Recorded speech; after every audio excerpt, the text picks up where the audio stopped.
Thierry Neuvik, qui donne la réplique à Anne Caillon dans le téléfilm La Malédiction de Provins diffusé ce soir sur France 3, est devenu papa en août 2014, d'un petit garçon prénommé Joseph né de sa précédente relation avec la célèbre chanteuse Jennifer. Une naissance qui était intervenue alors que l'acteur était en plein tournage pour le film Belle et Sébastien, l'aventure continue. Mais il était finalement parvenu à conclure un deal avec Clément Miseré, le producteur, pour qu'il regroupe tous ses jours de repos afin qu'il puisse s'absenter quelque temps et voir naître son bébé. Une information dont il avait fait part au magazine Téléstar en 2015. Un entretien au cours duquel il s'était d'ailleurs confié sur son rapport à la paternité. Au début, franchement, il y a une espèce d'inconscience comme ça, tu deviens papa, si est super.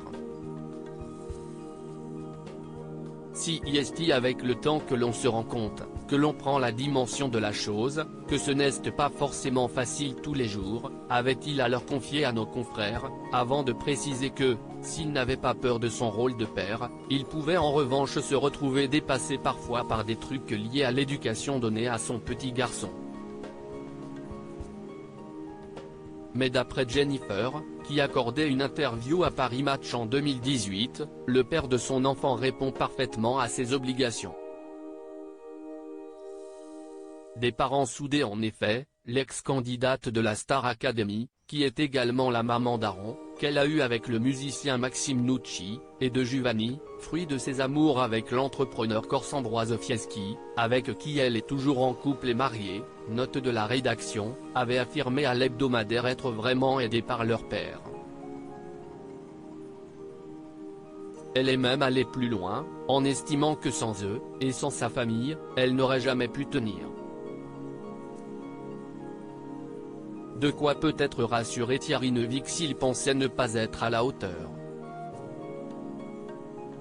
A noter qu'après la séparation avec la mère de son enfant, le comédien de 52 ans avait refait sa vie avec l'actrice Hélène Filière. Mais ils ne sont plus ensemble depuis. Celle avec qui il avait notamment partagé l'affiche de la série Mafiosa, diffusée jusqu'en 2014 sur Canal+, a épousé le producteur Mathieu Taron.